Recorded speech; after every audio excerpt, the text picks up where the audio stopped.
reading that.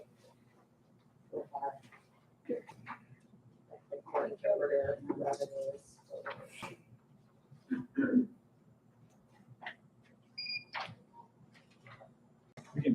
If we need to update, we still can.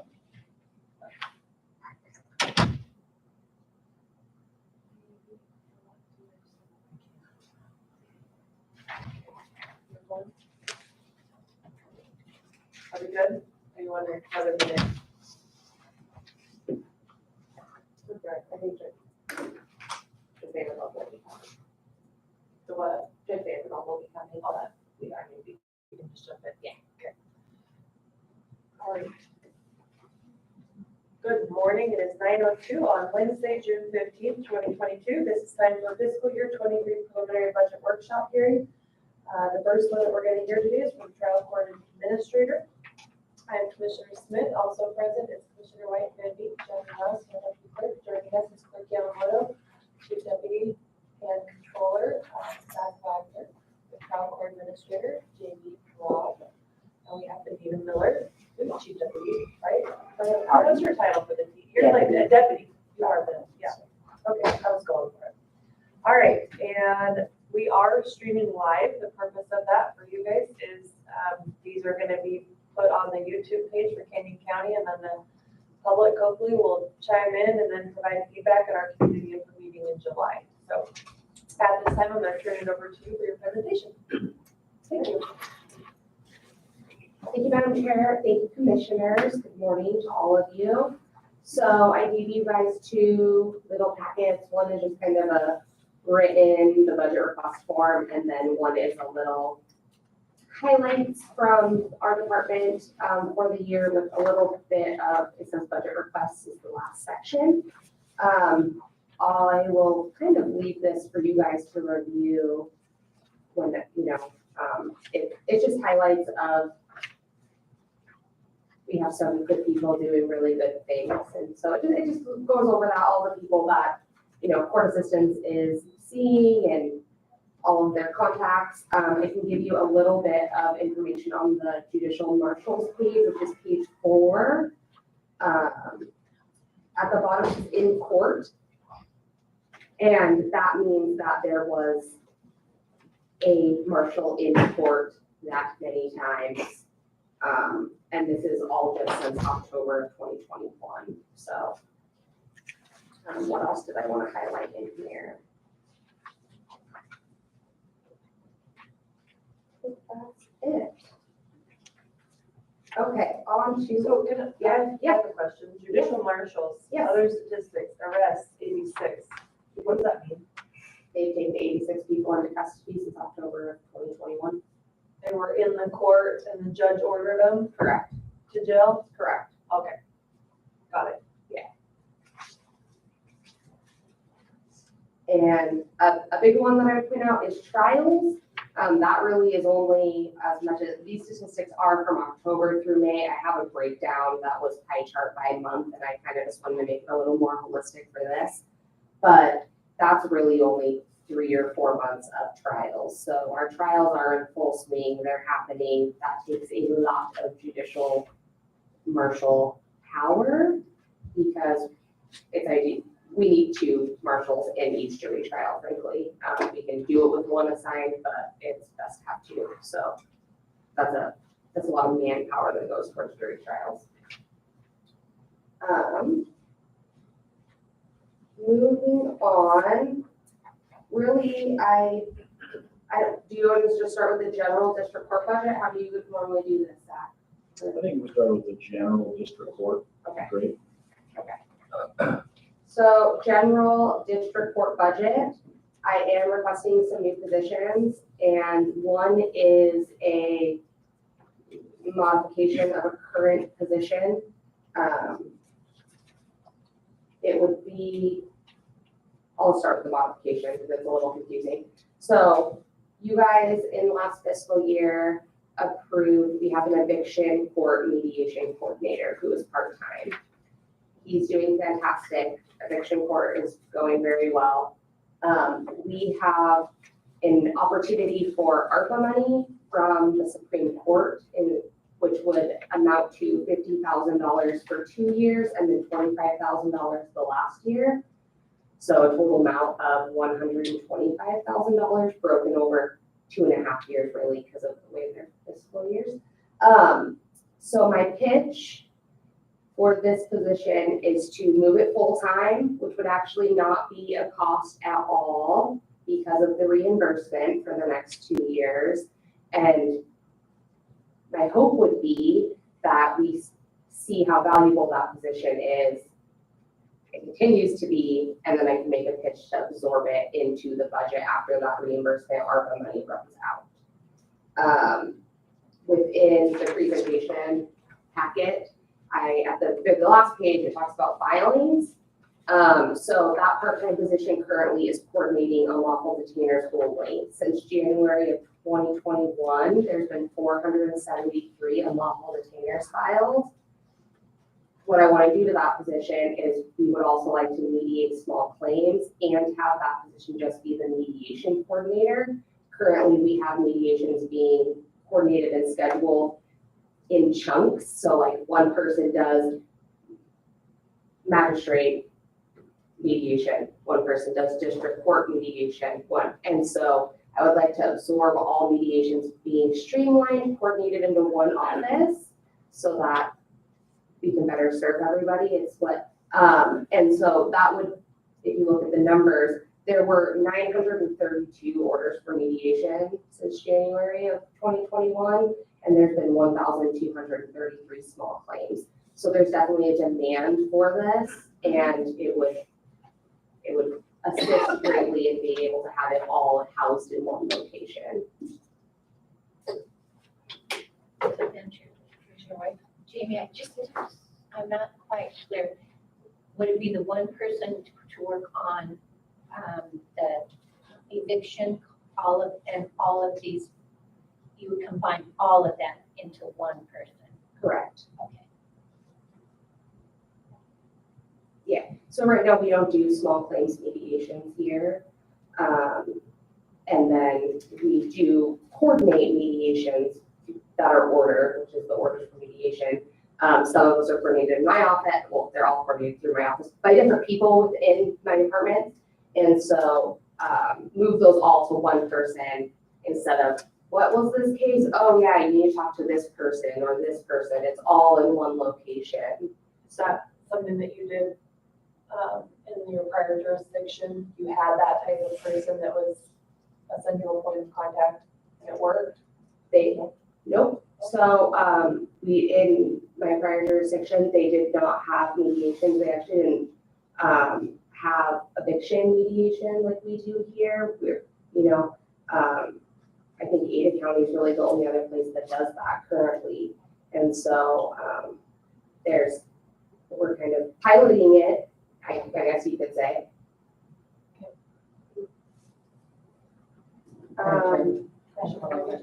You can outsource mediations to Ada County then, you do or don't use their services. What do you mean, Commissioner? Well, you have a number of mediations that are happening, but that mediator is here or the mediator on contract basis? No. So the mediations are happening within our jurisdiction. Eviction mediation those are volunteer mediators who come in and mediate those every Tuesday afternoon. The orders for mediation are not Ada County, but they're senior judges, they're private mediators, and so it's being coordinated through my department. My department isn't providing the mediation. Okay, thanks. Mm-hmm.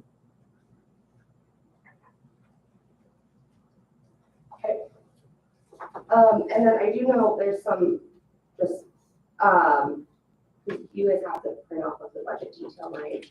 Okay, so there's a little different, the court interpreter revenue is actually going to be higher than this. I am asking the Supreme Court to send me all of our state allocated interpreter money here. Currently, we leave $25,000 of it at the state and then to coordinate the other districts. And so, or the other counties within our judicial district, that's been there's been some turnover, and so I want to bring all the money here to have it coordinated here, or assigned out through here, so that revenue will be going up. I'm still trying to get numbers to find out what that cost typically is, because some of that is going to be going out. I don't know how much of it will be, so, that number is going up. And you're referencing line 335182, Correct. okay, because you're saying, okay.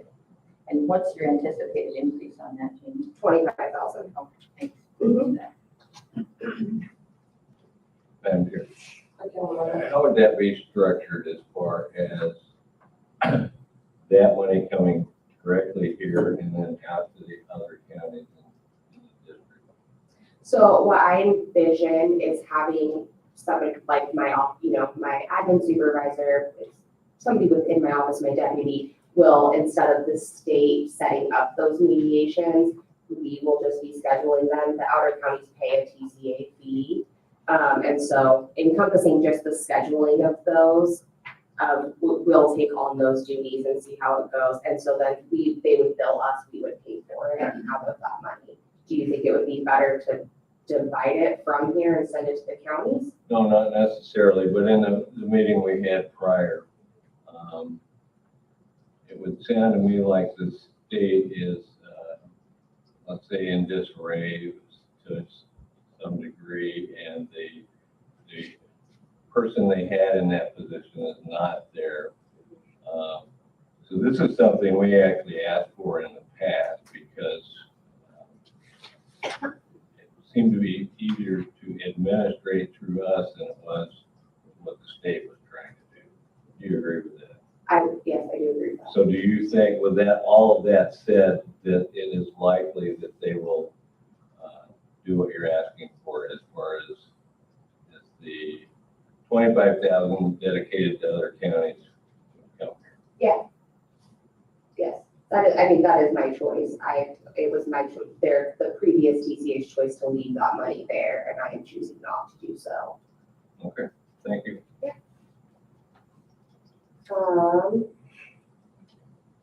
What else here? That's also, the other agency reimbursement will also go up to $50,000 that we would be getting from the state in the ARPA money that I talked about for that position of mediation coordinator.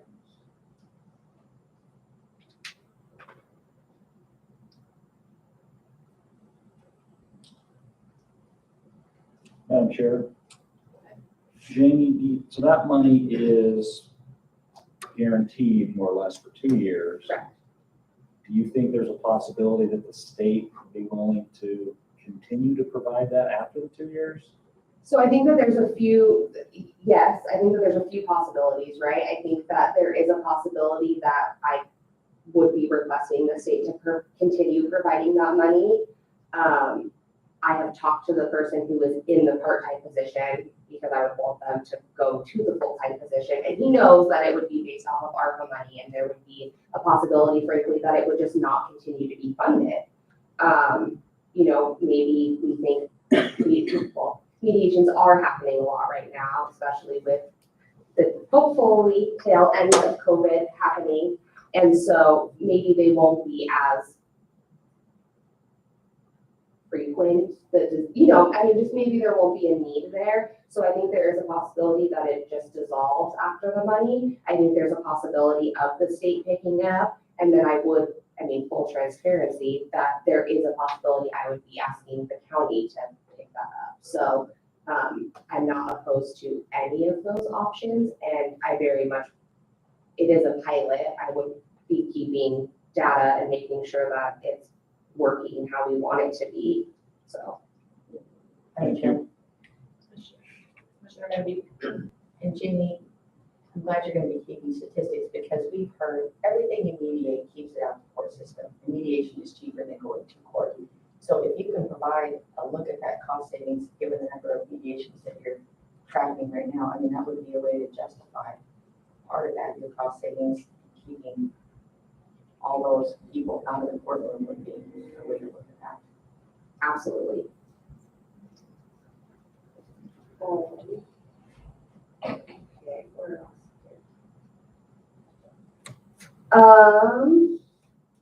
So probably I don't know which one to go into next.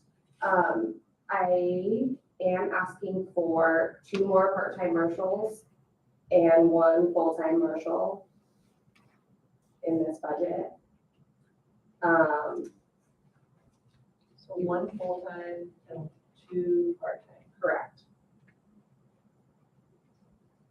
And that's because, That is because we are now fully staffed with all of our judges. We are having in-person court, and we do not have the marshals to provide courtroom security for all of the things that are happening.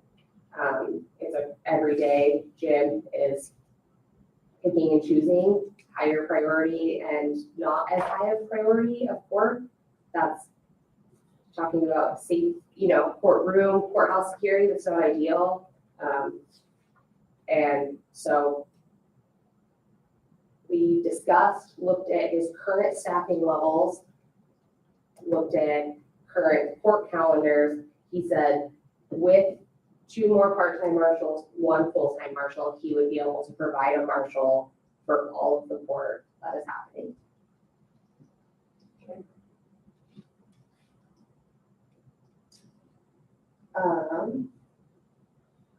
And then I am also asking for a 2nd part-time jury clerk.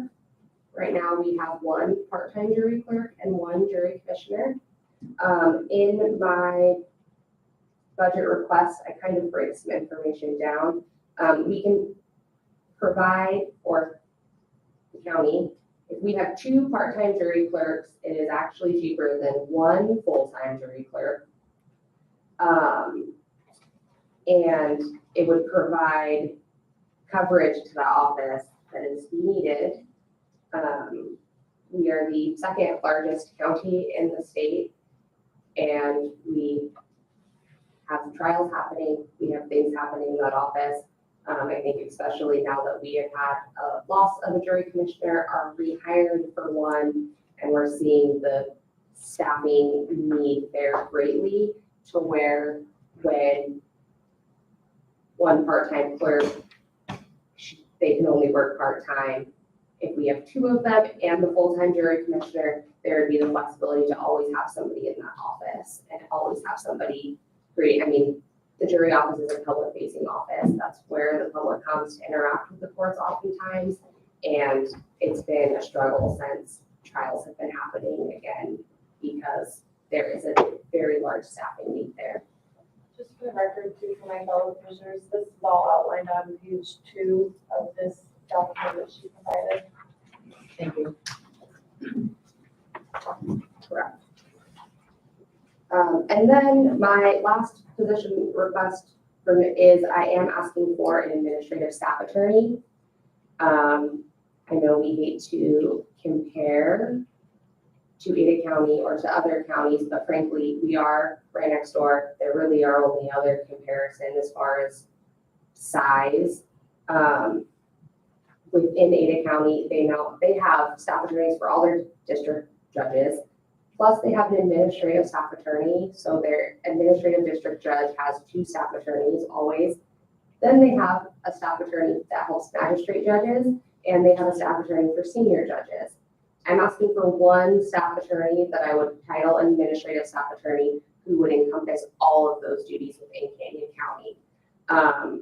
Our caseloads are very high still. If you look, I pulled stats from Odyssey that between May of 2021 and April of 22, Ada County had 64,722 cases filed in district court. In the same time period, we had 724. Ada County has 33 judges on staff. We have 18, so that amounts, just dividing, 1,900 cases per Ada County judge and 1,900 per Canyon judge. That doesn't account for their new judges that they were just given by the legislature that they are going to be filling in the new year. So the point of all of that is our judges are working very hard. Our magistrate judges are working very hard. They have very high caseloads. They're dealing with issues. We have a lot of senior judges. We used all of our allocated senior judge days from the Supreme Court last year. And so, and in addition, administrative duties are separate and apart. Our administrative district judge, every administrative district judge gets a stipend when they're administrative judge. Their staff attorneys taking on some extra duties, and they're not getting compensated for that. It would be equitable to have a position that can assist in administrative duties, can assist senior judges, can assist magistrate judges, all of those things, instead of, I don't believe that there is a need for individual ones, but one additional that can help with all the other things that our judges here are dealing with and facing. Madam Chair, are all magistrate district judges and support staff under the TCA? No. Their funding. Or just maybe the supervision and funding? Can you break that out?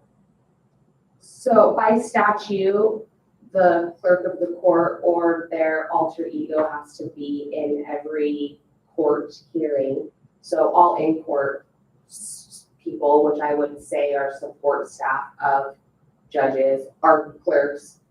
They have to be by statute. And then, I mean, all of the general deputy clerks that are also doing clerk duties are under the clerk, and magistrate secretaries are under the clerk. And are we forgetting anything? District judges, secretaries are under the TCA. And then court reporters are under my supervision, staff attorneys are under my supervision, Treatment court coordinators. treatment court coordinators are under my supervision. Marshals. Thank you. If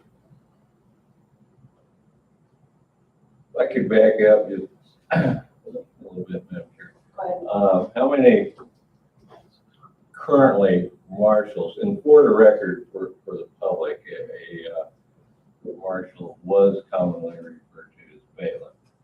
So how many at presently full-time / part-time marshals do we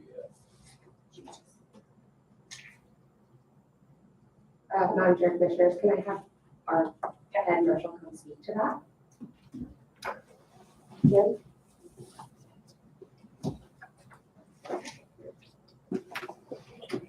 Jim. How many presently full-time marshals and part-time? Full-time marshals, we have 6. Part-time marshals, we have 8. Would that 6 include you? Yes, sir. And our, I think I knew the answer to this at one time, but our neighboring county, how many marshals do they have? I don't know. I can only tell you that I spoke with the head marshal in Kootenai, and they have 17, and they're all full-time. I don't know where they have it in Ada now. Already the other counties around. So as far as I know, ourselves, Kootenai, Ada, maybe Twin Falls County, and maybe Idaho Falls County have a marshal function. The rest of them are filled by, the rest of the counties throughout the state are filled with 1 or 2 deputies from the sheriff's office. I think. And I hesitate to put this on the record, but because I might not be right, it's been a while, I think Ada has 40 marshals. That could possibly, I could be right. I mean, I know that It's in that neighborhood. yeah, because I know that their court functions are probably twice bigger what we have here, just because of the population. Right. So, Okay. Thank you. Commissioner White. Quick comment, is that full-time or does that include all together? I think, again, I hesitate to even say anything because I would get, it's been a while, but I think that's full time. Full time? Yeah, So I think they tried to dedicate 2 to every court. The other question I have, follow-up, Madam Chair, is, when you say that there's 6 full-time and 8 part-time, that does not include the request. Is that correct, Jamie? That is correct. Okay, thank you. Thank you. Can I elaborate on this a little bit? Sure. National best practices for marshals is 1.3 marshals per quarter. So 8 is seems probably a little bit up there. And I think that we're at point, the numbers, 0.5 or so per courtroom. You know, so I think we try to do the best we can with what we have. Okay. Commissioner Van Beek? There was a report that gave numbers that was significantly higher probably than what we needed, but we're not at the numbers that, what I hear you saying, that we need to secure the courtroom for that. So we're at 0.5 and they're at 2. Your goal is to get to 2. Ma'am, I'd be happy with 1. 1 per courtroom. I mean, Okay. but right now, including the part-times, if we made all the part-times full-time positions, we would be, I think we have, probably 10 marshals total. And I guess where I'm going is that security report that was generated, it had a significantly higher number than what you're operating with. Yes. Okay. That's fine. Thank you. Welcome to the Vanderbilt. Commissioners, I apologize for being late. I didn't realize this meeting was scheduled for this morning. Oh, that's okay. You're good. Jamie's been doing a great job. Okay. All right. Anything else on the A budget? I mean, I am asking for a lot of adjustments to pay ranges, frankly. It is all broken down, on page 2 of my, budget request form. I don't know if you want me to go over all of them, if you want to go. Let's not specifically right now. I would ask, what's the normal process, Zach, for adjusting those? Is this a good way to do it? Yes, this is a great way to do it. Okay. Madam Chair, Commissioner Van Beek? in that, Jamie, can you provide after this as a follow-up to that, the percentage increase and then the number of people it knows in total impact of the budget? What you're looking at? Oh, and maybe that's something else. Well, Commissioner, I have a spreadsheet in which I did break down everything and I printed it and I don't seem to actually have it anymore. But I have calculated, which also, I mean, full transparency, slightly a guesstimate, right? Because I don't know how they actually decide where they are in the range once it's moved. So I was kind of looking at where they currently are in the range and putting them then in the new one. But I do have that in a full spreadsheet that I did need to bring, and I can send it to all of you. Okay, yeah, you can have that, yeah. Yes. Okay. All right. It's a big ask on your A budget, but thank you for detailing the reasons. It is a big ask. And I do acknowledge that. And I also acknowledge that from my understanding and kind of coming into this, that there has not been growth within here. And so I feel like I'm playing catch up, doing a big ask. And I acknowledge that. But it is all very needed.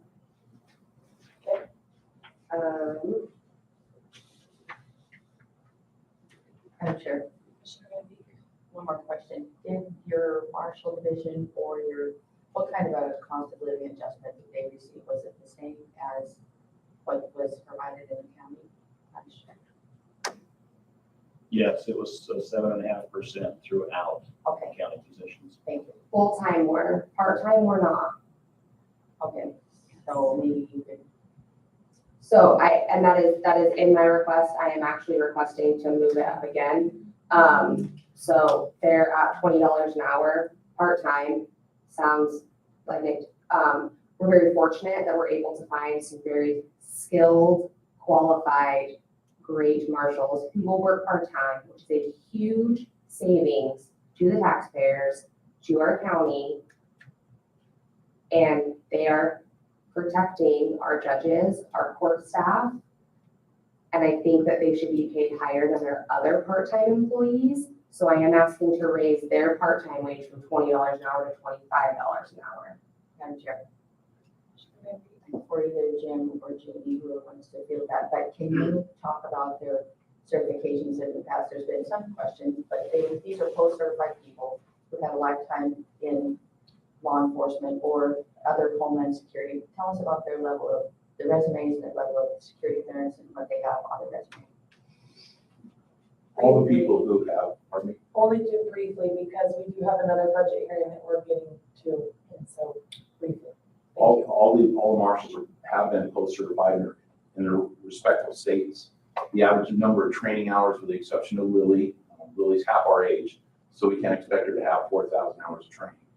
The average number of training hours per marshal is anywhere from 3,000 to 4,000 hours, average. Most of the team has been trained in executive protection, SWAT training, community policing skill sets, hostage negotiation. We have investigators that investigated homicides, sex crimes, baby sex crimes, auto theft experts. We have management level people on our team that managed mid-level police departments with upwards of 100 to 200 employees. We have employees, actually, we have marshals that are trained in human resources. That's probably 3 or 4 of us now. All of them have a skill set that is highly sought after. They all work here because they're retired and want to have fun. None of them want to work full-time. The ones who want to work full-time are already working full-time. There. 1 minute. You did good. Appreciate that. Jim. Yes. Do you guys want me to go over anything in particular in my budget? Just any significant changes to the budget is all that we probably should document. Do not believe there are any. Am I incorrect? We talked earlier about increased interpreter revenue. Oh, yes, so that is an increase in coming out of fees. Correct, sorry. Thank you for catching that. It shows $0 though on fees. We're still waiting for the final determination on those amounts. I anticipate likely $35,000 will be budgeted in that line. 35,000. 35,000. And then how about like the jury fees? We had 100,000 set for that, and that's because we weren't having jury trials. That's why we're at 6,000. Madam Chair, yes, and actually this is, so I know payroll to the jurors has been going out, and I know it's been a decent amount of money, so I would be interested in and we had a vacancy in the office, so payroll was a few months behind also. And so this year-to-date is actually higher than it is. And I'm going to look at what is spent, but I believe that is still sufficient to fill full steam next year, based off of averages of prior years. And then training, you removed the training budget. Are you not in association dues? No, that's, I think that's, I don't know if I can fix it right or Save it. Okay. What are those numbers?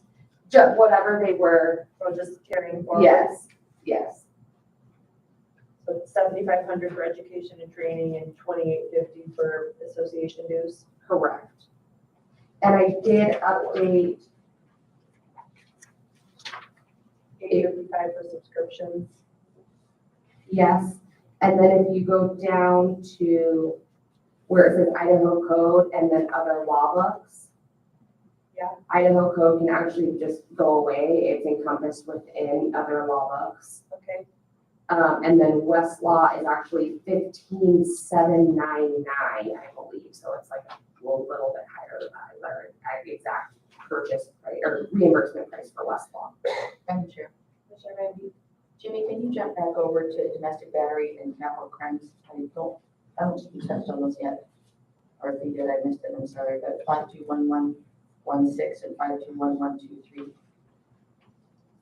Your actuals on 21 and 22 are very low, and then you've gone to 7,000 to 10,000. That's because they were having trials. Well, and that, so that's just a carry forward of what we asked for last year, or what we had last year also. The capital crimes expense is really only going to be used if somebody is pursuing correct, which we haven't had, but we need to have that in there in case it happens. And so, I mean, hopefully that doesn't get spent. Well, but that's a good point. And I heard that there's 17 people with murder charges right now. So is that enough? If some, like, I mean, what if a quarter of those people, they recommend the death penalty? So I have a spreadsheet of all of our death penalty possible cases. So if there is possibilities, is that enough? I can speak to that fund. Okay, That just is grab a- that mic. We're a member of the Capital Crimes Defense Fund. And that is our deductible, Oh, okay. 10,000. So that's all you need. Got it. I think the hypothetical that you're asking, Commissioner, is it a $10,000 deductible per Yeah, is it? case? And I don't know the answer, but I just want to make sure that there's clarity.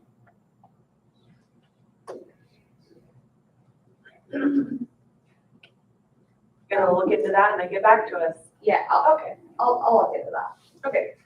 I think that's a great That's a question. good call out.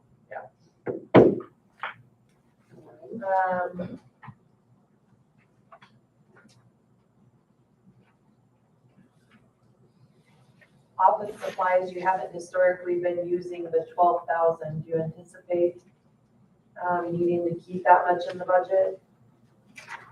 Or could that be reduced to, let's say, 9 or 10?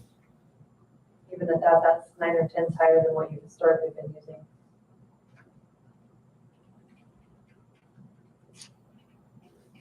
Ten? Madam Chair, I think that's fine. And the uniforms are for the bailiff, like, or not bailiffs, but marshals, or who's the uniforms for? So that is not only used for marshals, but also for robes for judges. Oh.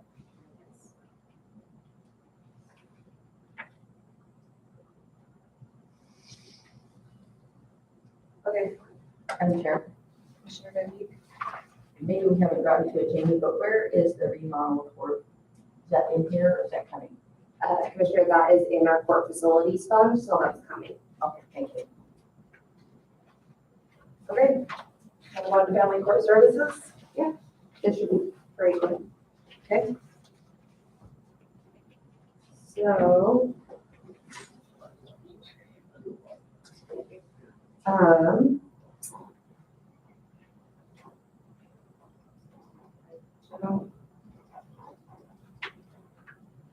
You're still getting private grants? That's at 0. That was, Madam Chair, that was one grant, and the person who applied for that was our previous family court services manager. I don't believe that our new one will be seeking the same grant.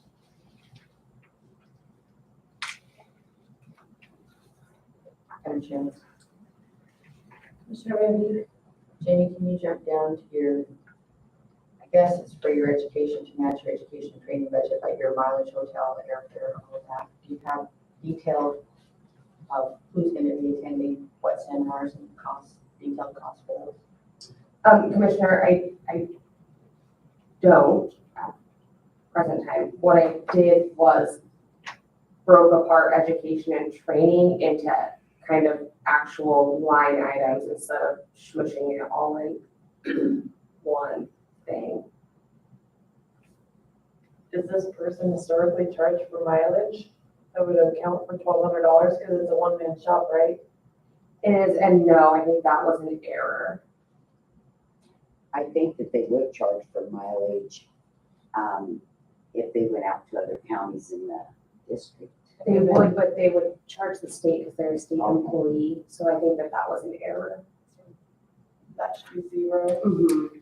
And then if they're a state employee, do we have an agreement where we cover their training costs?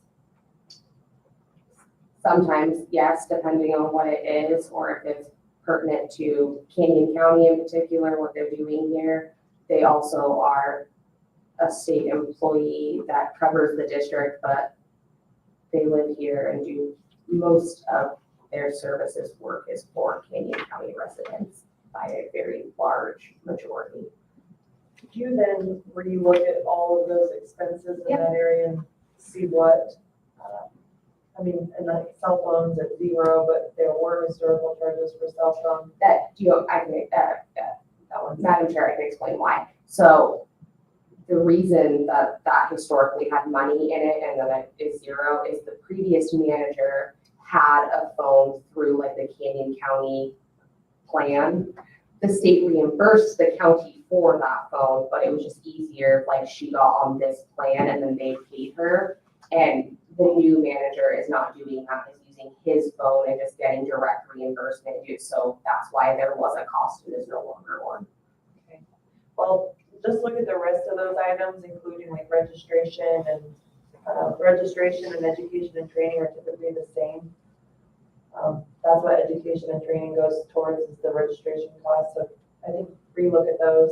Absolutely. And then on the top, back in the income, focus on the children class. The year-to-date actual is 14,000 on that.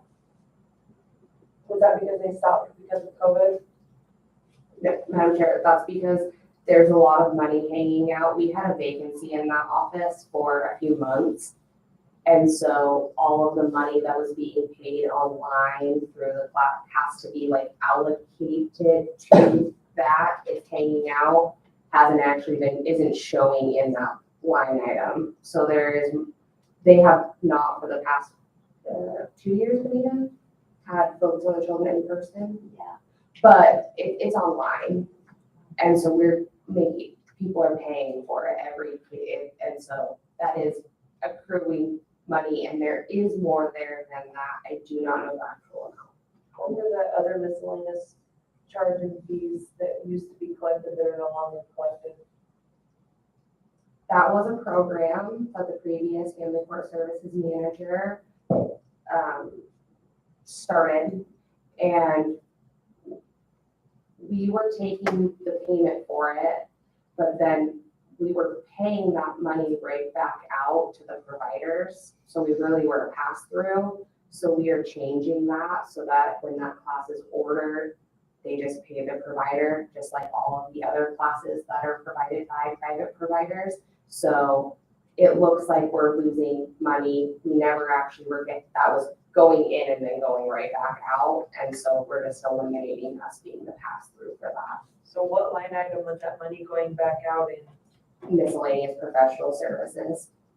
So, and that was 30,000 going out, but none of it ever added up to. I mean, we had the 55,000 and the 30, which would be 85. Where, let's see, miscellaneous professional services, you've got that lined up exactly now, 55 at the top. So the focus on the child class, is that a pass-through? No. Family Court Services doesn't make money. We provide money to assist families in getting mediation, paying for classes, doing things. So we're making money from it, and then we're using that money to assist the community and people that are needing these services. So what are the miscellaneous professional services? So What's an example of those charges? that would be a child interview, a civil intake screening. They do parenting time evaluations. They do, what else, Benita? it's also part of, like if a judge would order a person to a parenting type class and we assisted with that payment. It can be reintegration therapy. It's basically services offered to families who are going through divorce and they have children. And there's a lot of them here in Canyon County, and a lot of them are very high conflict. Okay. And so it's based upon the poverty, federal guidelines, if they get funding or not. So and then the mediation, of course, is separate because it's very specialized. The last two things I would have questions on is there was money spent for office supplies, none allocated for that, and then some budgeted for this year. What type of office supplies does this person use? I think it's regular office supplies. But They don't use yours, they get their own.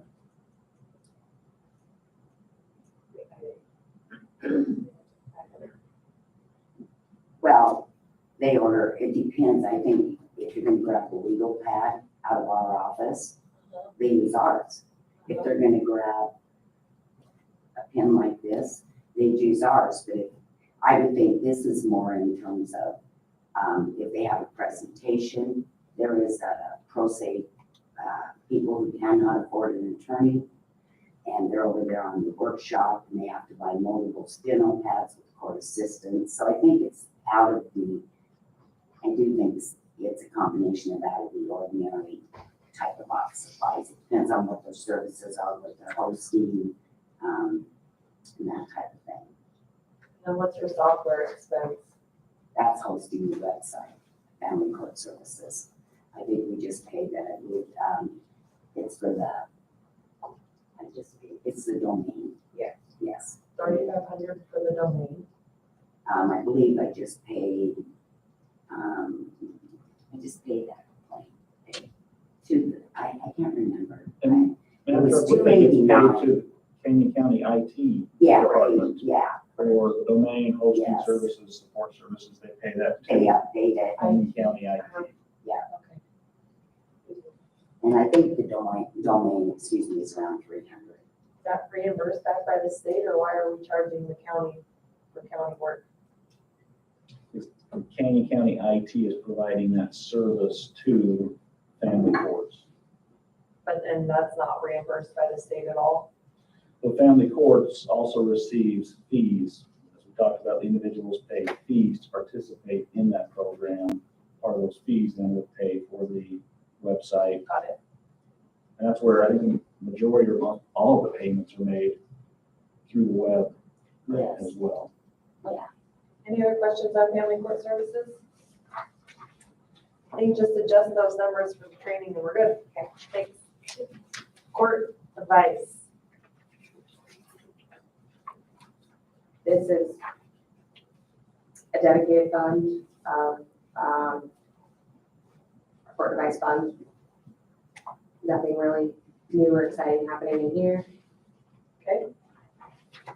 Court facilities.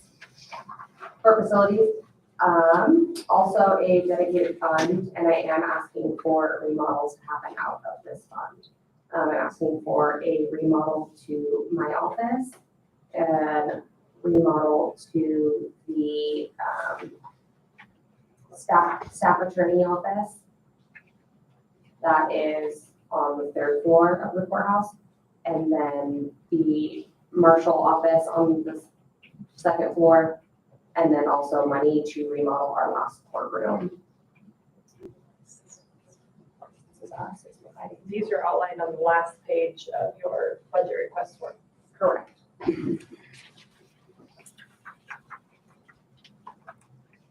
And I have talked to the director of facilities, Rick, and he gave me the cost estimation.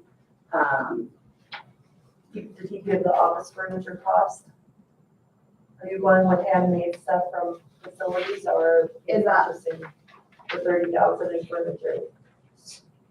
So, to be determined on what we're doing with office furniture. I think it will depend on at the time what honestly is, what facilities is capable of and what is better fiscally. The reason that that number is so high is that I initially was waiting until the new fiscal year to order the new chairs for the courtrooms that were remodeled. However, we have that money in the court facilities fund and there has to be an adjustment. So Zach and I talked about it and I submitted the claim for those chairs, which you guys have approved, or the purchase order for those chairs, and you guys have approved it. So that number actually won't even need to be that high. I just was including the $20,000 for all of the new chairs for the courtrooms that were remodeled.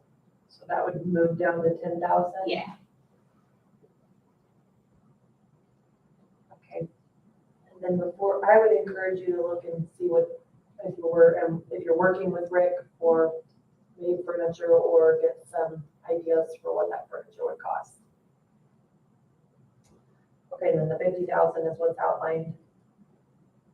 Or is the 50,000 for the capital construction contracts different?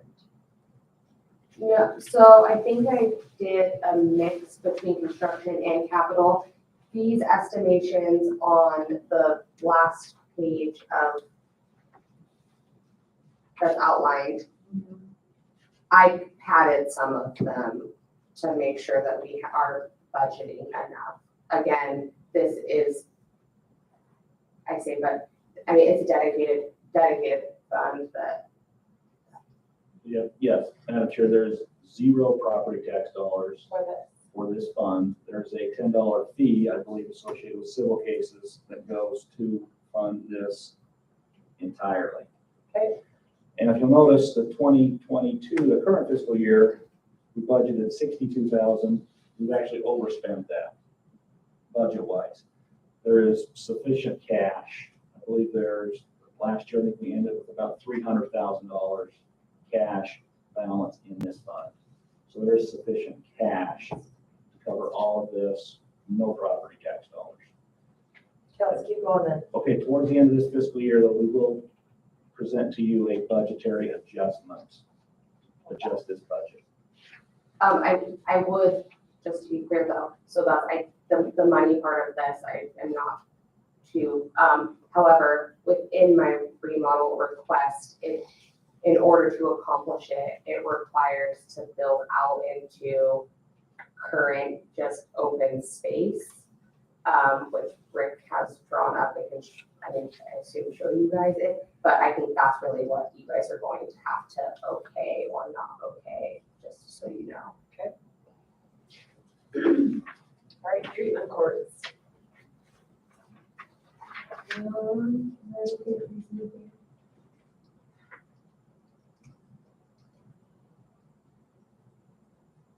So we did receive cigarette tax in 22, but we're getting it back again in 23.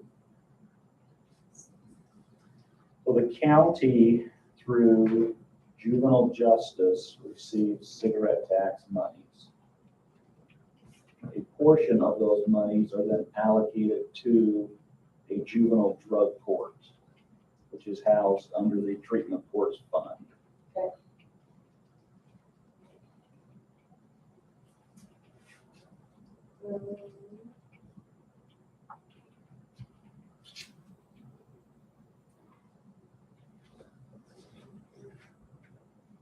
Mental health court fees, you've already spent 19,000, but your budgeted amount is 17,000 for fiscal year 23. Should that be increased?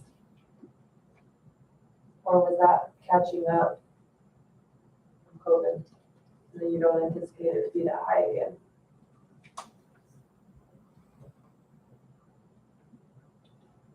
Madam Chair, that's like on the revenue side. The top lines are the revenue. So we won't be collecting, so we did a good job collecting revenue. Are we not anticipating getting that much this year or next year? Or being conservative? I think. Madam, yeah, I would say if we are far out collecting what we anticipated, and if you look at 21, the full year, we've already over collected that. So I think just averaging the 3 years, we're being conservative with the newest projection. And that's how we came up with the revenue projections. Okay, that's good. A little history here. This fund, there's no property tax here. This is funded by state monies and by user fees. A few years ago, this specific fund was headed towards a zero balance.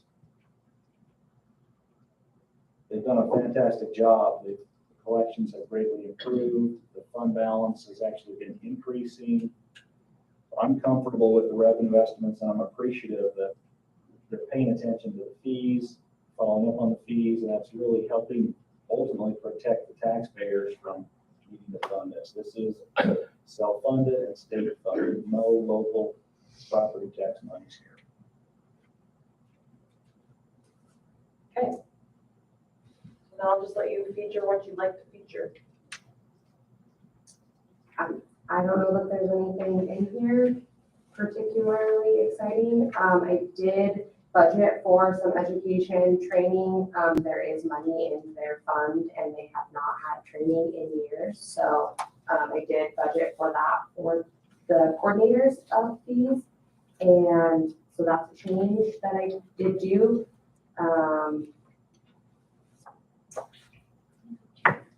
Right. Jeannie, if you look at line, let's see, 522214. UA. Yes. Why is that? I mean, it's from 60, from 55 and 0, that, no, are they not doing that anymore? Commissioner, I apologize. Again, I think that I fixed this and we discovered this also. That was an error in typing. It actually is not that. Something got duplicated within, because this treatment court budget is actually some smaller budgets. Okay. And so. So there's still, that is still something though that you are going to be needing. It is not, it is just the $60,000. 522214. Or wait, Madam, UA's Canyon. Am I, if you look up just a little bit under well, there's two, UAs, there's two of them. Oh, yeah. there's two of them. If you add them together, they're 115.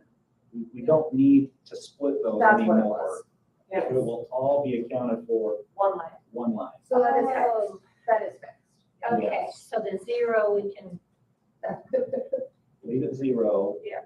Going forward, we will just use the one UA lane. I think back many years ago, there was a need to separate, because we're talking about a district with multiple counties. Yeah. So I think years ago, they needed to separate UAs by county. We don't need to do that anymore. We're gonna put it all in one line. thank you. So then, did you add, really going back just for a second, did you add a part-time employee? I did not add a part-time employee. What we did is we did raise the wage of the part-time employees in this budget to $20 an hour from 15. And besides that, they were under budgeted for this year. The hours, I don't know how, but the hours were not properly budgeted for in the part-time positions. So that number would have been greater anyways. It is the same. It's still just 3 UA techs. And then these positions, you have substantiation going from 15 to 20. Yeah, we couldn't get any of them. What do you mean? We had openings and couldn't fill them. But you did meet your, but you exceeded your budget, so you did have positions filled using them, right? Did you lose some of those people? Oh yeah, we've had a lot of turnover. Yes. We actually lost one male. We've had one that's been with us, it's part-time, drug testing tech. He's been a long time. We had quite a turnover with our females. One of them got a part-time employment here in housekeeping with the county. Other ones, it's just a high turnover. Hopefully now, both positions are filled now. And the two females split 19.5 hours a week. So that part-time, that allotment is split. And then the one male does morning and afternoon testing. Madam Chair. Commissioner Maybe, is there any certification or what kind of credentials do they have to have? I think just high school education maybe. Yes. Correct. Pretty big, 25% increase. It's really hard to get these positions. It's really, they have to visually watch people submit drug tests. A man cannot watch, a man has to be two men, female to female. They're very hard to fill because it's not very pleasant. So is that, all of this money is going towards their watching drug tests being evaluated Well, or administered? people randomly they call a line. And if their number or color comes up between 6 and 8 a.m. and I think it's 4 and 6 p.m., I'm not quite sure, in the afternoon testing, they report. And they get a urine sample for drug testing because these people are in these treatment courts. And so the drug testing technicians are there and it has to be an observed drug test. So there's no cheating allowed. Right, and we administer those here? Correct. If they're over their building, it's all in there. But it's a great savings in terms of drug testing, rather than using an outside party. Commissioner Maybe, I'm just confirming that salaries are also paid by the state and user fees, everything. Everything is paid by user fees in the state. Thank you. Okay. And then mileage, is it 5,100? Historic, it's like, is that, I think it's down a little bit this year, but I mean, if you look, 42, 43 was 21, so I think just maybe making sure we're not going over, and I don't know what previous years were, but we did just look at whatever an average based off of previous years. okay, anything else on that one? Madam Chair, Commissioner Manby? that's the Gerald L. Weston Memorial. That is a former district court judge who passed away, and I believe he has established the fund in 2007 as a memorial. And I can't remember exactly how much, when he did pass it. And that was used at the time. Methamphetamine was a drug of choice in drug court. He was instrumental in he actually started drug court here in Canyon County. And he wanted that money used to help people who were participants in the drug court get their high school education. I think then they charge for taking the GED, have their teeth corrected. And so that's kind of what that fund, So it's benevolence, basically. pardon, Benevolence, yes, exactly. thank you. And then, Jamie, your hotel and airfare, you haven't done anything like that for 21 and 22, no budgeting. Again, you have conferences that you've outlined that are detailed on where you plan to send the costs. Commissioner, yes, so this I do for NADCP, the National Association of Drug Court Professionals, is a big national training that happens. Like I said, I did add in education this year to their budget because they do have money in their fund and they have, as you see, have not had training in many years, so thank you. Okay, any other final stuff for your budget? You good? That's it for now. Thank you. Thank you, appreciate the detailed review Yes. and the good answers. We're gonna take a really short break, and we'll be right back in. Thank you. We'll just keep the line rolling. We'll work with them. We have to go over that.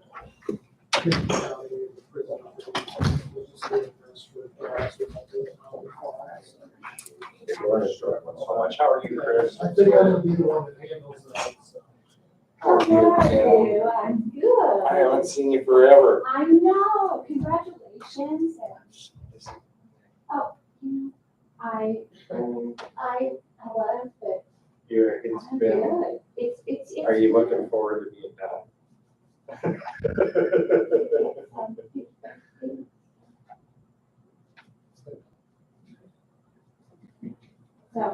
So, I've been, and then I'm busy, and then I got sick, and then. it just, what I'm gonna miss is Jen and Monica, Terry, you, Aaron, that's where. No, for me too, it's the people. People, yeah, that's what I'm gonna, I drive up every morning and I'm thinking, I still have, what, 6 or 7? And there's still quite a bit of time. That's the nice thing. I even thought that with us is, So, yeah. So it's all good. Cool, a lot of time to make corrections.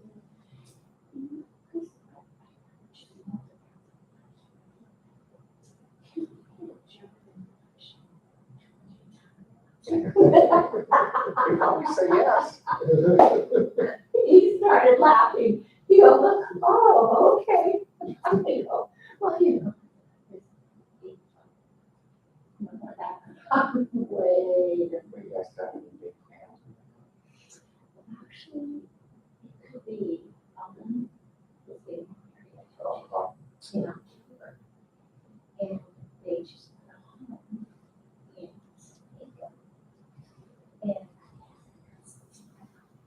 Oh, so there may be some travel plans. That's a big casino.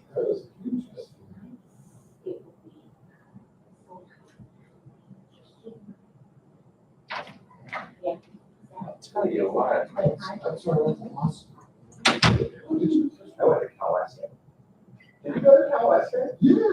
oh my I God. didn't know that. What year did you do? Shit, you were, that was 96. You guys are live, just so you know, by the way. I Okay, was gonna that's say fine. 99, but I was almost done, but I had it summer. Started after I left.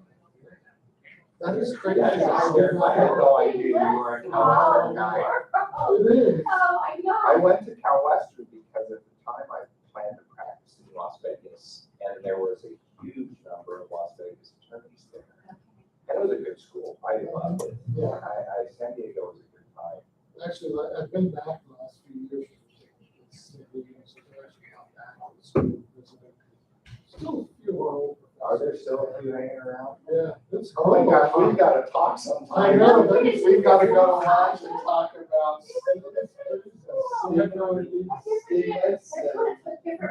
What was the other? Who's the con law? Bill Knapp. Well, I loved him. Oh my gosh. you feel. You guys have another meeting, I'm sorry. You got a minute, holler at me. So. And again, thank you for taking that conflict. I was so stressed that they weren't gonna find anybody. And Jordan called and then we talked about it. Let's just, we'll go ahead and just cover it, so. Matter of fact, I think we have a hearing coming up next week. Yeah, we got a recap yesterday. I saw your coin toss on the news that day. I was laughing at that. It was kind of fun. Have you had to do it before? Yeah. Yeah, makes a difference. What do you need here?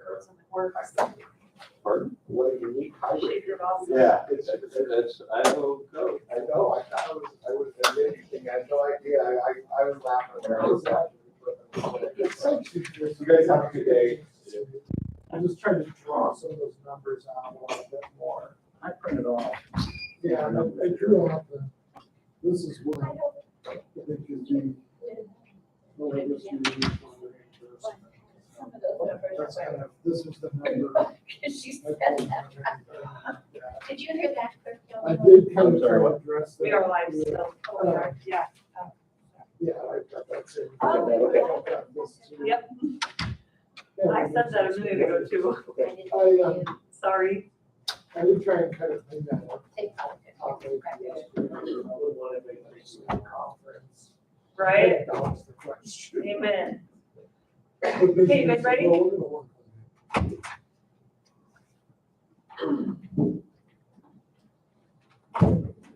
Good morning. It is 10:11 on Wednesday, June 15th, 2022. This is time for a fiscal year 23 preliminary budget workshop for the Public Defender's Department. I'm Commissioner Smith, also present is Commissioner White Van Beek, Jen Ross, our Deputy Clerk, joining us is Clerk Yamamoto, and Chief Deputy Clerk Wagner, as well as Public Defender Mazzoli. Good after morning, good late morning. And we are streaming this. It is live. It will be posted on the YouTube page so that the community can provide feedback at the community input meeting in July. With that, take it away. Thank you. Members of the commission and Clerk Yamamoto and Controller Zach Wagner is all here. This is going to be kind of a short version. I'm really trying to keep the number very static. To the extent that I, again, as my usual policy, do not include the A budget. I will tell the board that we are not requesting any more attorneys. One is I just don't think we have the space. Two is we seem to be in compliance as far as if we were fully staffed with the PDC guidelines and standards for case management. There are some outliers within that, but we are working on those. But we have no more space. Again, I think we're supposed to have 32 and a half. When you say you have no more space, we just got you more space across the hall, and that had extra room. And I'm not condoning like getting new employees, by the way, but that was supposed to give you lots of space. That does give us more, but what had happened is we were pretty tight anyway. We got 3 offices upstairs initially, which would move 3 people, which freed up about 1 more cubicle for attorneys. We had 2 very small cubicles, yeah. When we brought them back down, then we had to move other people back around. And with the, if you'll remember right, last year we had 4 new attorneys because of the new courts, new judges. We really never had enough space for them. We were constantly looking for space for those 2 other attorneys. We have not hired full staff and won't be until August this year. So we probably will have 1 or 2 more open cubicles, maybe 2 more open cubicles where attorneys can be. So when I say more space, I mean, that's still pretty tight quarters. The courts have not completely gone back away from virtual courts. We still have virtual court, but for the most part, most of our attorneys are working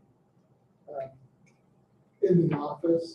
So yeah, well, we'll be adding in basically 5 more offices. That brings back 3 more employees who are support staff who have been alternating working from home and working in person. So as soon as those offices are open, I will be bringing all of them back to our office full time. That's awesome. Yeah. And then with the 2 new attorneys, that pretty well fills in those open spaces. So we, like I said, we'll have enough for 1 or 2 more people, but at this point in time, we have the numbers. And really until with the passage of House Bill or Senate Bill, House Bill 750 or whatever it is, 785, 750.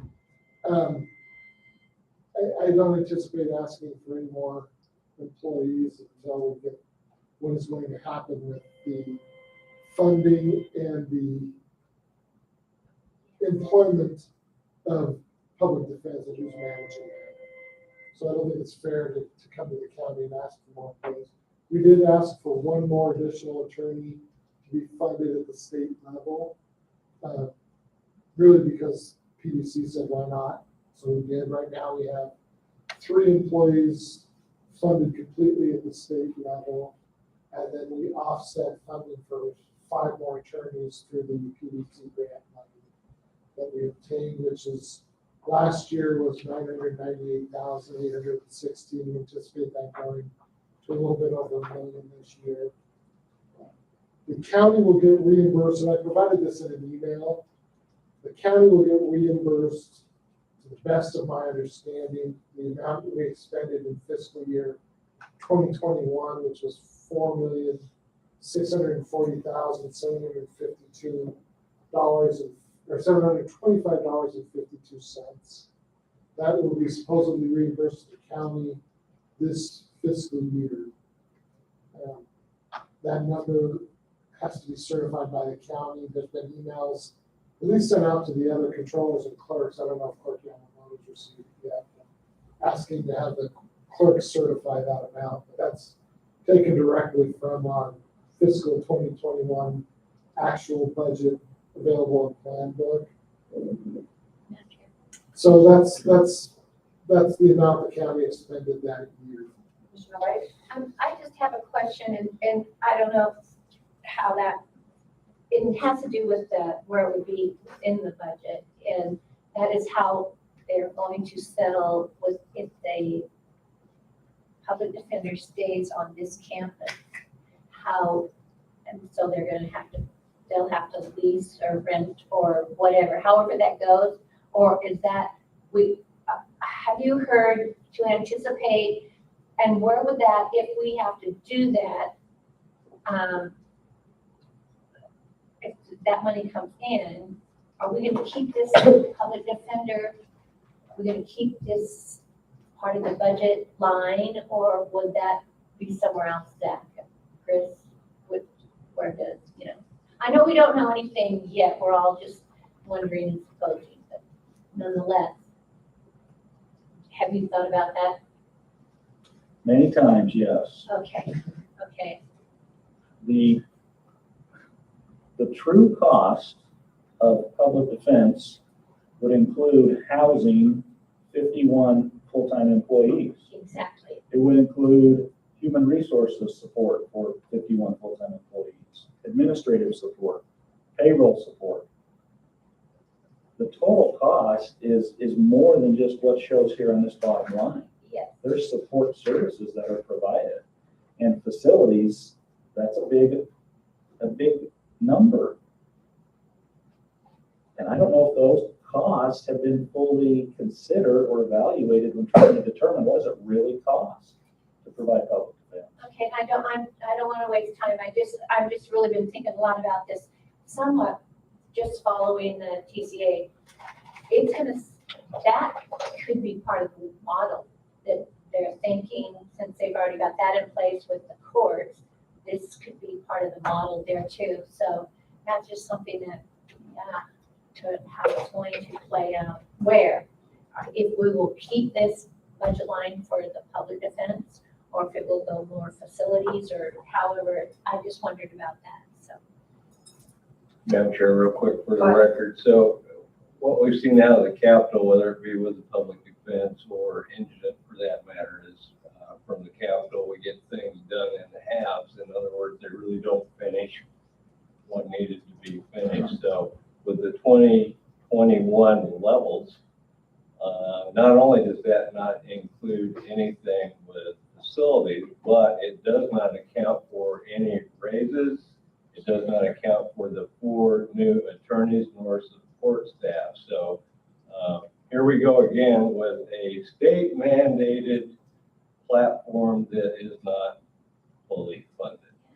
It's a pass through, and it's just, And remember, this was designed as a property tax relief bill, which ultimately the counties, I think, and I don't want to get too far into the weeds in this, I know Association of Counties is probably a better group, but it doesn't impact until 2025, I think, fiscal year 2025. What it means is that this year so far, the budget was $5,659,566 for fiscal year 2022. So the remainder that the county would be under, if you take the reimbursement in full, would be $1,018,840.48. So that's kind of the difference between what the state's going to pay the county this year and what they're going to pay, and what the county will have budgeted for fiscal year 2022. In fiscal year 2023, again, the only thing, without looking at the A budget, the only thing that I've done is reduce the amount of the B budget or the expenditure by about $12,000. We have talked about some of the issues with conflict counsel, that number is very dynamic to the extent that it can change. We hope to be under, but we don't know. We're about the right percentage right now this year for where the expenditures are. I have been and will, and continuing to advocate and acknowledge trying to get the legislative people who are in charge of this to understand that what they are utilizing as a number for the county expenditures is woefully inadequate. It doesn't take into those things that Mr. Wagner noted, including things even like facilities, the cost of IT, people who are cleaning the offices and taking care of us and doing a really good job on doing that. There are a lot of other intangible factors that go into running an office that the county pays for that is not present in the line items of the budget. And we're working on that. I know that the reason they chose fiscal year 2021 is because that's the number they actually knew was expended. Obviously, they're still in the budget year for fiscal year 2022. So one of the things I'm going to be requesting is that they raise that amount each year to match what the county has paid, but it's kind of reimbursing almost a year after, or 18 months after, the expenditures have been totally made. So hopefully we can get those funds, which we have finished the grant application for BDC. We don't know where that's landing, but we know the 15% is already there. We know the 3 employees they paid for is already there. So we know it's not going to go down from 998,816. The reason I said it's a short budget meeting, it's probably longer than we anticipated, is because with that in place, I don't want to increase any part of the county budget until now. So I'm coming in a little bit under budget, trying to just make the line items reflective of where we're spending and trying to kind of always adjust those. Madam Chair, to be fair, and Zach, please weigh in, correct me if I'm wrong, with the indigent fund going away and public defense was under that fund, and with the level of funding that we have, bottom line is the Canyon County property taxpayer will be, what we have will be helpful to the taxpayer. Yes, what we have will be helpful to the taxpayer, but my estimation is the Canyon County taxpayer will still be responsible for $1.5 million of public defense Because costs. of the 21. Because But- they based the yeah. reimbursement on 2021. But again, with the taxpayer in mind, they will be in better shape going forward than what we were. Yes. So I just want to be fair. I made a comment and, adversarially to the state, but I want to be fair about what the ultimate outcome is. And thank you for Madam Chair, I'm sorry, for putting it on record there. I've had a lot of probably more interesting conversations about how this is going to play out for the county. And so thank you very, very much for the information that's on record now. Under the House bill by 2024, state 2024, which is October 2023,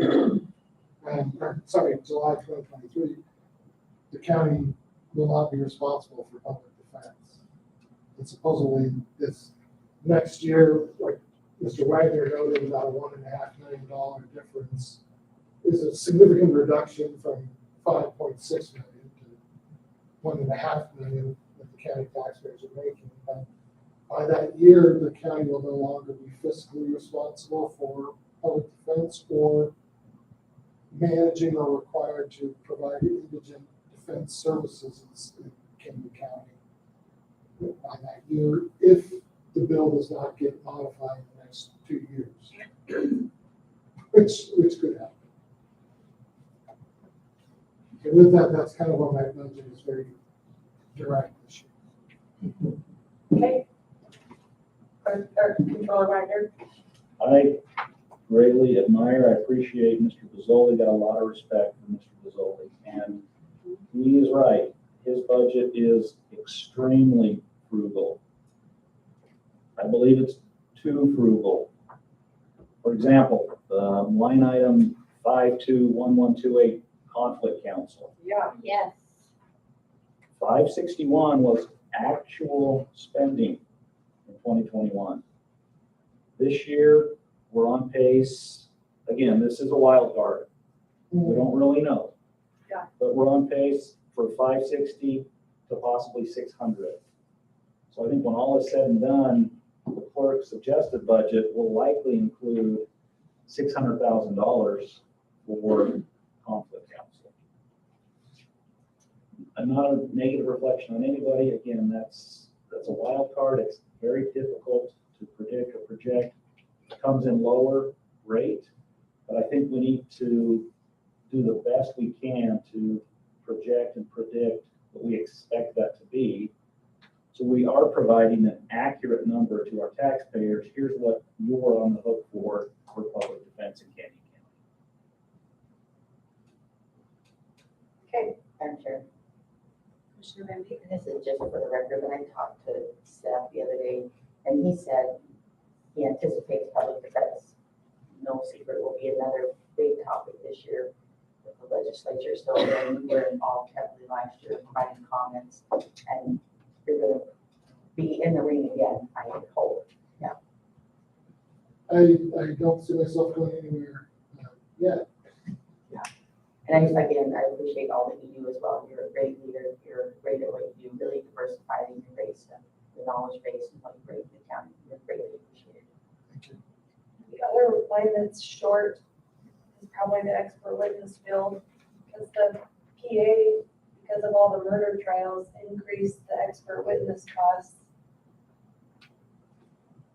I agree, and if you look at doctors, Yeah, And the doctors and psychosexual evaluations and expert witnesses are always kind of a little bit of an odd flow. Because one year we have a ton of psychosexuals and very few doctors. Next year we have doctors and no psychosexuals. And experts, we have some, we have none. It kind of really depends. And also, part of my problem with this budget a little bit overall is we are oftentimes being tasked to fund private counsel trial experts, especially. There's a statutory rule that says if a private attorney's client cannot afford investigative or expert witness fees, et cetera, then they can apply in the public defense budget out of that county will cover the cost of those. Private attorneys accessing funds to cover the costs of experts. Maybe even a little bit closer to 50,000. We do have a number of murder cases that are hired by private attorneys. It's great, we don't have the attorneys handling those, but they will then seek investigative and expert witness fees from the public defense, and we are obligated in order by the court to pay those. So those numbers sometimes it's not my office necessarily spending those, although we have done some of those. We are also covering the cost of evaluations for mental health, for people who are competent to stand trial or not stand trial. And those are sometimes borne to the amount, again, that's part of that. It's about $1,500 in evaluation, and those aren't just public defense clients. Those are private attorneys filing those on behalf of their clients, and those come out of the public defense fund. So those are accessed a lot of times out of our control by people that are within our office. But we do make sure that our clients, if they need experts, if they need evaluative services, if they need mediation experts in murder cases, if they need medical and psychosexual evaluations, we make sure that those costs are covered. But a lot of the doctors have come out of those expenses on behalf of other attorneys. what about interpreter fees? Because you're consistently over in that area. I feel like, Aaron, I know that this is like, it's a preliminary meeting, you gotta increase some of those numbers.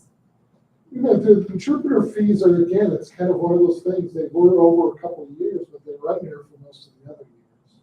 Then we're looking back at 2 years.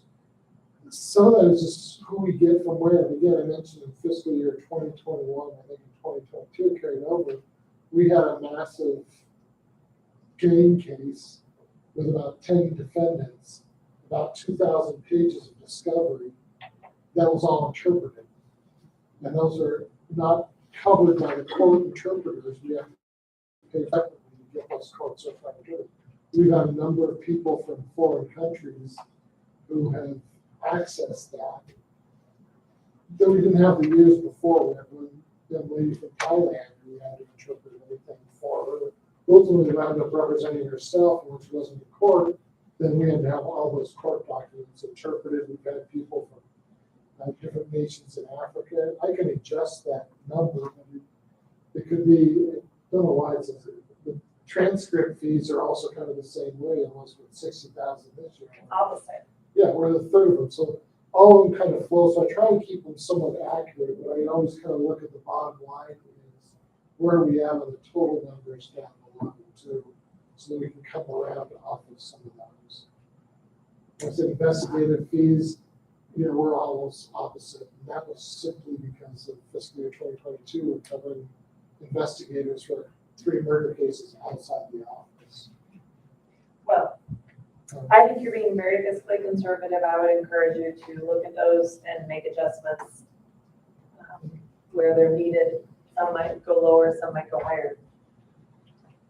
And I did do that on a number of them. I can kind of readjust. I mean, those actually raised investigative fees, but also took that from other places. Yeah.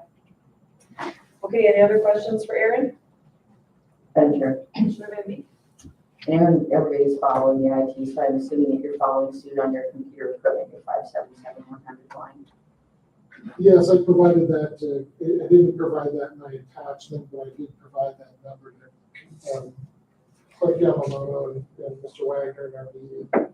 That's the IT suggested replacement. I believe it's about 19,000. We did raise that based on IT's recommendation of replacement of the desktop computers that the support staff uses, which we upgraded about 4 years ago or 5 years ago. Okay, and then can you give a short feedback on your Justware Pine Technologies, how that's going for you? Yeah, we're still we reduced that from 75,000 to 50,000. That's a consistent number each fiscal year now. And that gives us up to 100 licenses at any time. And so that number remains now static at the 50,000 per year. And Pine Technologies is doing all of our Justware database, so we haven't had any issues with that. Okay, awesome, thank you. And then your small office equipment, do you have designated items for purchase on that?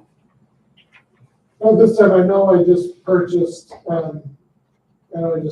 this fiscal year, so it shows 526. I know we just bought the new offices. We bought 5 desks. We repurposed 2 desks from the developmental services that left there.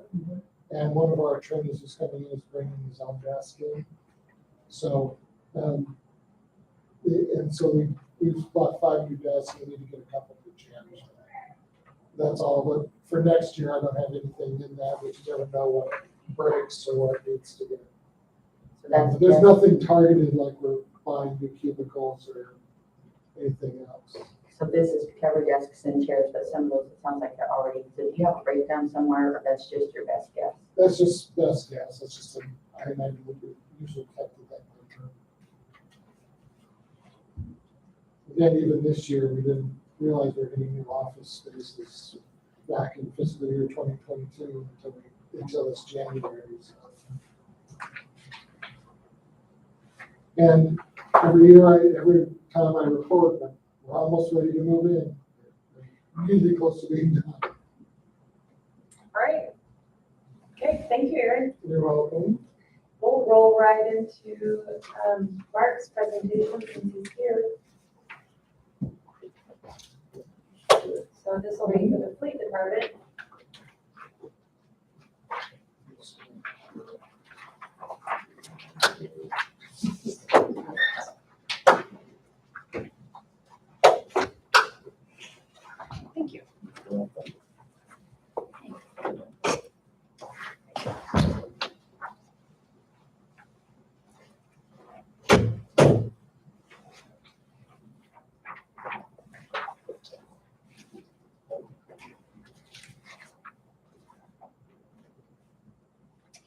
Mark Tolman. Good morning.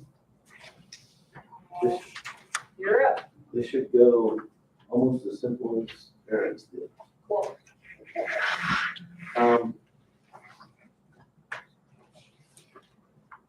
Starting off here, as far as shopping revenues, it's been kind of a weird year getting people's vehicles in, so we're already at our goal this year, and we probably will double that before the end of the year. We've got some of our in-source agencies that have not received their vehicles that need updated. So,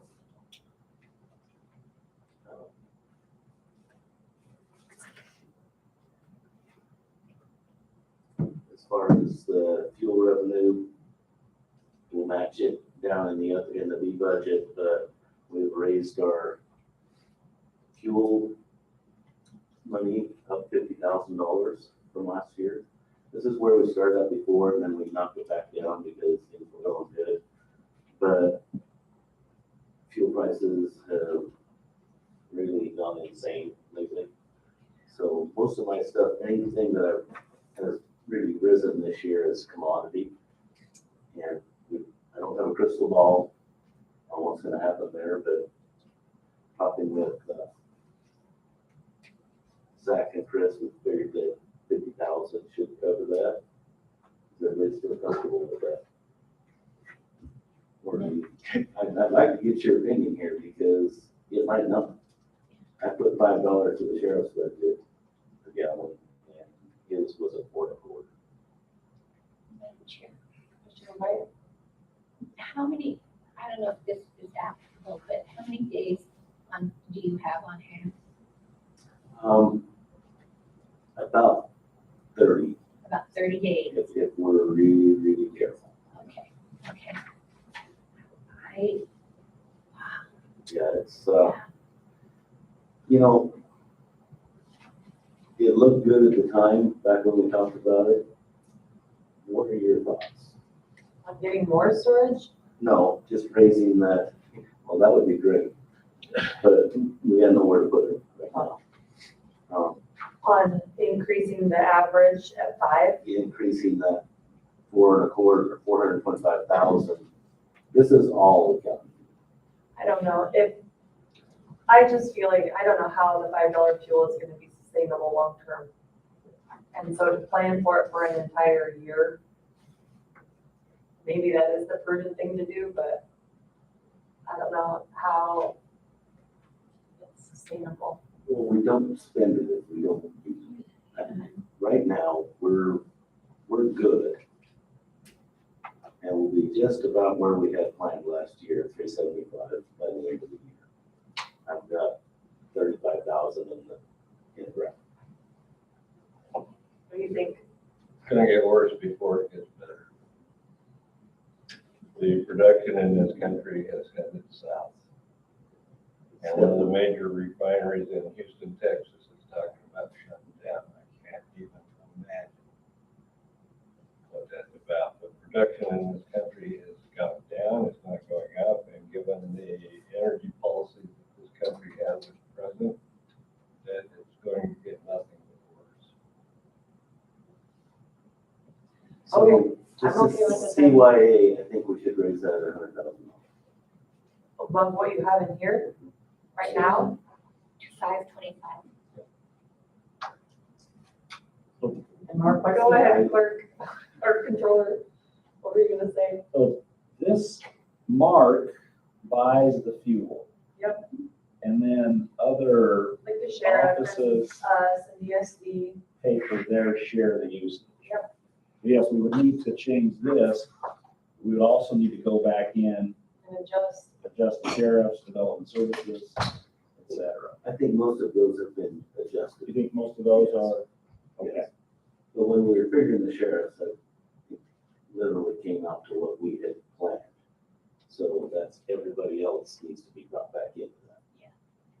so Madam Chair, we would change the revenue line, 369,151 to 525.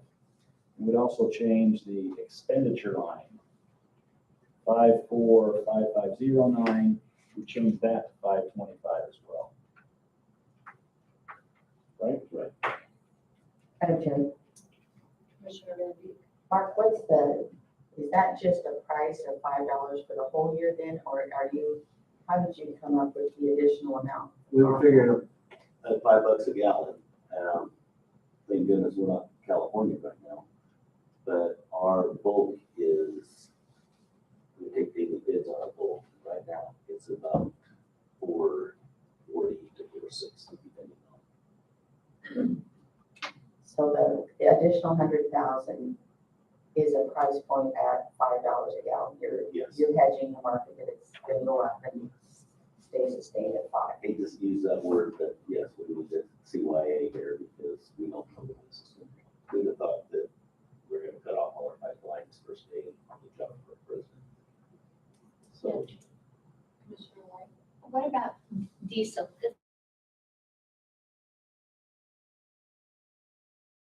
it's like at the parks and for building maintenance, those kind of things for the tractors, but we don't store a lot of diesel. We have small storage tanks Okay. around. But that would cover that. Commissioner White, the landfill is where we use That's what I was thinking of. large amount All of that diesel. heavy equipment and everything. So that's going to affect We David. could probably talk to David about that. Yes. when he's here. He takes care of that on his end. Yep. Okay. In 2019, we had nearly 4.5 billion barrels of crude oil, which have dropped to 4 billion in 21, Gone down. gone down. So 500 million barrels less. We have more people driving. It's not gonna get better for a minute. Let's Hey, go, I Brandon. don't have a crystal ball, but, yeah. Moving on, new position. I figure my new positions are my needed positions. We take a maintenance repair equivalency for types of vehicles, mechanics repair units, and how long that takes per vehicle. And bottom line, after we figure all that out, the repairs we're doing are being done with 4 technicians and should be 9 folks. I don't have room for that many technicians, but I could really use another one and a part-time to help with car wash, inventory movement, and cleaning the shop, those kind of things that could help out those technicians so they can get the jobs done. And that's what I was asking for on that position, as well as $12,000 of that is reclassification.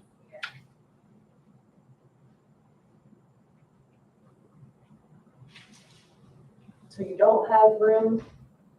I got room for one more technician. Oh, okay. Someday when I get the other half of my shop back, then I can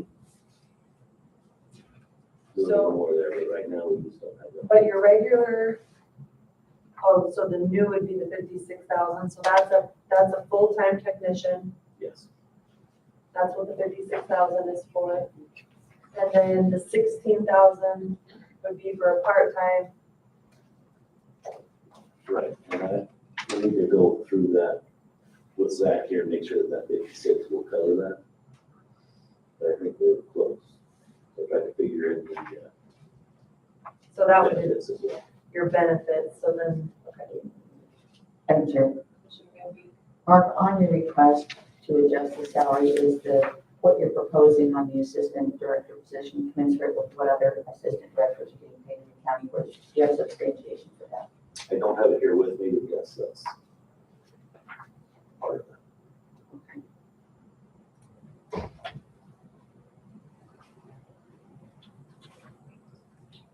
Okay, I'm gonna hit the highlights here. Oil, here we go again. I've raised that $6,000 from last year. We were pretty much right on the money this year, so looking at where we are, that's gonna give us an extra 300 gallons of oil that we'll need. Cell phones went up, and we have to update a few of those, so I added $12,000 in that line. Why'd they go up? Nobody else went up. Should we Because be increasing everyone else? my technicians are needing them more for repairs, cards or computers. Running back and forth with the laptop is getting kind of outdated and they get dropped and they get beat up. They're using phones that right now that they can barely text with. They need a smartphone in order to be able to do some of the diagnostics. So in cellular phone, that's you buying new phones? We will be updating their phones. is all. Is that small equipment or is that the right place? I thought this cell phone line was for like just actual paying Verizon or reimbursements So when someone upgrades their phone, we're likely gonna pay that through through Verizon. Verizon on the same invoice. I think it makes sense to include it on that same cellular phone line. Okay, And they're all done through IT. Yep. Back to the fuel, down here on county fuel, that's what Zach was talking about as far as moving that as well. So basically it's a roll through. I buy the fuel at a bulk cost, put it in the tanks, put it back out to the county, and ready to cover that. Tires, will you talk about education and training?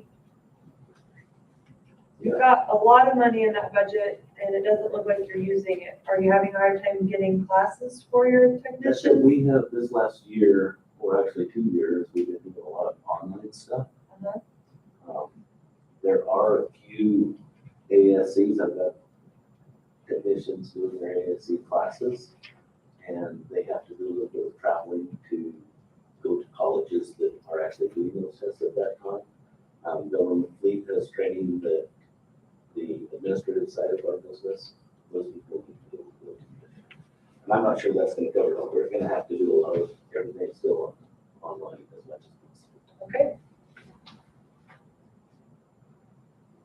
You want to go to tires? Tires were up $6,000. We figured a percentage there, hopefully it could be okay there. On this sheet, it looks the same, 47 to 47. It's from 47 to 53. So maybe ours isn't updated. So you're asking for 53 in the tire line? On there. I guess I am then. Okay, Sorry, do you wanna leave that at 47 or? No, that should be a 53. There is 6,000. Which, that was pretty quick with 4 tires per car. Okay. We're doing the best we can to stop what we know we have used this year. Because that's just like fuel, it's gonna be really hard to get. Uniforms are up $1,000, but that is updating uniforms as well as the technician. Actually, that while they're on the job. The only other change is machinery, and that is technically not a change, it is a rollover. We ended up we're figuring that we're gonna be a little bit higher because we've got to do some cement, or we have done some cement work in the car wash. Still waiting for all those, that to go through. We say the purchase order come through and working with Sourcewell to try to get that all contracted out. But we've had the company trying to get ready as well. So they're like cars, they're full of computers and nobody has them. And that's pretty much, how about the computer equipment? It doesn't look like you used last year's, so is this a rollover too? it will be, yes. It's, And that was from the price of IT. and then software, what software buying? And it looks like a rollover. The software is, yes, we're waiting for equipment, diagnostic equipment. Uh-huh. We're waiting for order clear back in January. Software normally comes digitally, so it's not, Well, I think we're, wait a minute, let me make sure I'm on the same line as you are.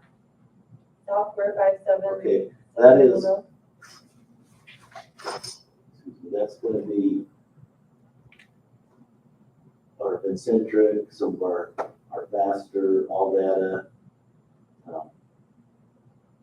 Chrome data, our vehicle building systems, those kind of things that will cover. Will the 4,000 be used this year too? Yes, I believe it will, And then it'll be, yes. Recurring A lot of that charges. has not come up yet, they come up at the end of the year, for our budget year, basically. does IT manage those software renewals for you? No, they, no, that's, because that's diagnosing. Madam Chair. Commissioner Benzee? Mark, on your auto repair supplies, 554430, that's just increased in parts and replacement. Yes, that is all on the repair supply. Let me find that here.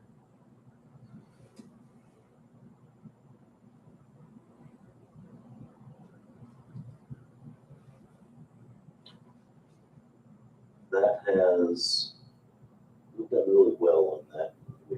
We didn't change the amount. As we have to push out vehicles, it costs more to repair. It's a game that either goes one way or the other. You know, get new cars in place, it costs less to fix.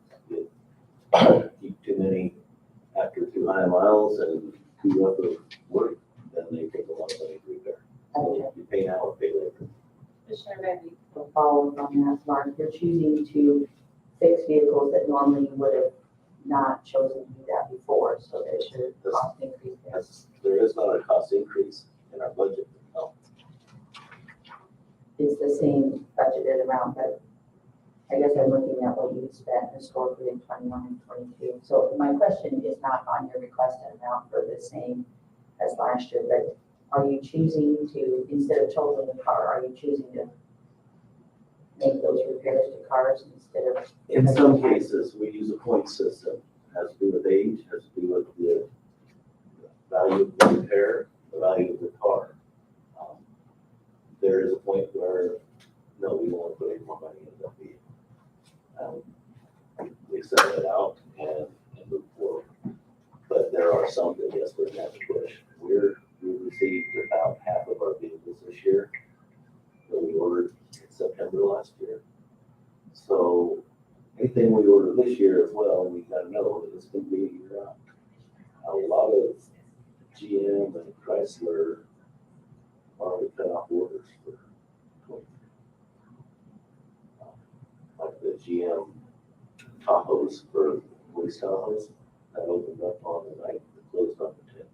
Wow. So when it comes to the vehicles that we're going to be getting, we need to be ready, because when the bank opens up on the F-150s and the police cars, we need to be ready to put those orders in that day. So that's something that maybe we talk about in our meetings, be prepared for. It's just the way it is right now. I've got, while we're on that, there's a few vehicles that may or may not still make it this year. So we talked about it, and then what you said, July, we need to be either rolling over or not. There's 2 vans, transit vans. Sheriff's Office and the juvenile probation, and weed control has one F-350. It's a cabin chassis. We're planning on a flatbed for it. They are all scheduled, but I don't know if they will be produced, as well as the side-by-side for weed control. They produce them, but getting them here in a container is outrageous. So we were lucky enough to get one of the dealerships in the state to actually let us use one of their allocations to try to get that here. But those vehicles, if they don't make it, we will get on top. Okay. And then you want to put on the record, you were listening yesterday to the parks or the facilities regarding their vehicles, both And I'll let you say the need, Okay, so reiterating. yeah, just listening, and I'm glad thank you for giving everybody an opportunity to not have to sit in here, but can actually pay attention, because this is important. You gave building maintenance kind of a choice, what would you take? Well, in my world, when it comes to budget and people around understanding, that's the first thing that anybody wants to grab because it's an easy $40,000. It's just a while and look down your up. Well, we made sure that we're getting that department safe equipment. We've let one truck go each year. We've had to let one go this year in order to get a skid steer. It was badly needed for all of the projects. It was safe. You know, we were planning on trying to make sure that they're safe with their lifts so we don't have accidents. I wouldn't say drop out the lift because that's a liability. But also we can't drop out the car either, the trucks, because they're a liability as well. I mean, we can't just pass that liability back on the fleet. Because those cars, those two vehicles that he's got scheduled to go, will go whether he replaces them or not. They have to. They are unsafe. Madam Chair, what's the mileage on those vehicles? 200,000-ish. Let me pull that up right quick.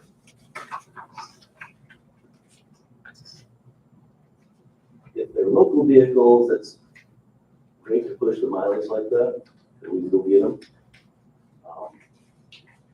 But they're work trucks that are moving around the county, we just can't use them.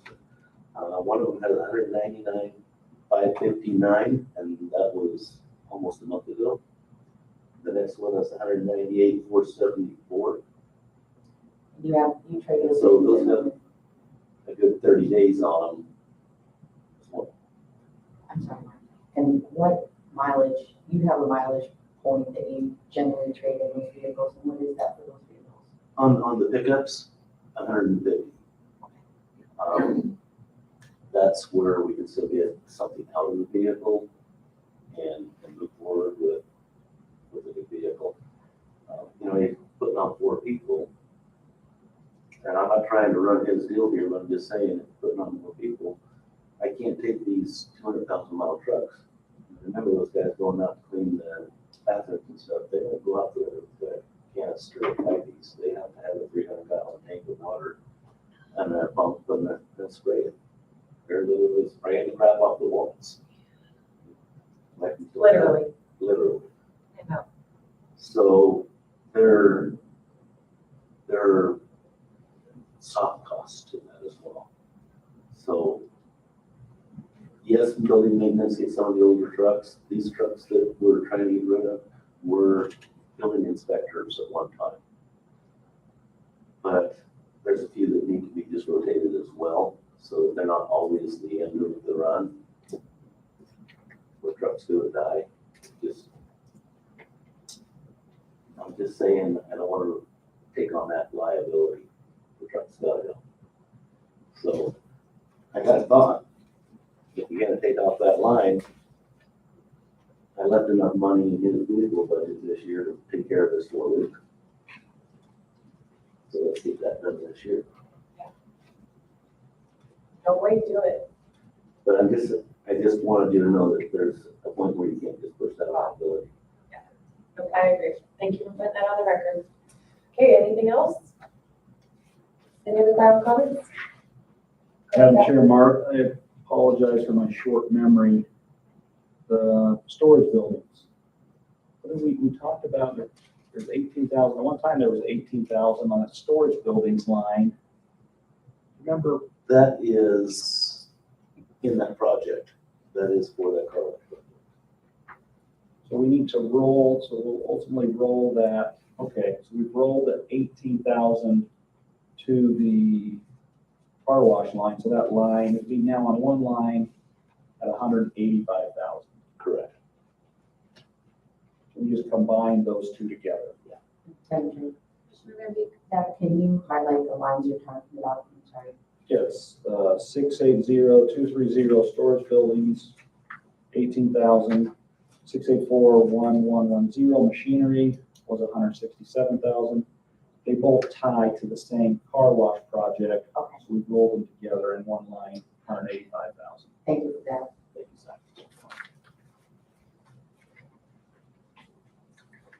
Okay, all right. If there's no other business, that concludes this meeting.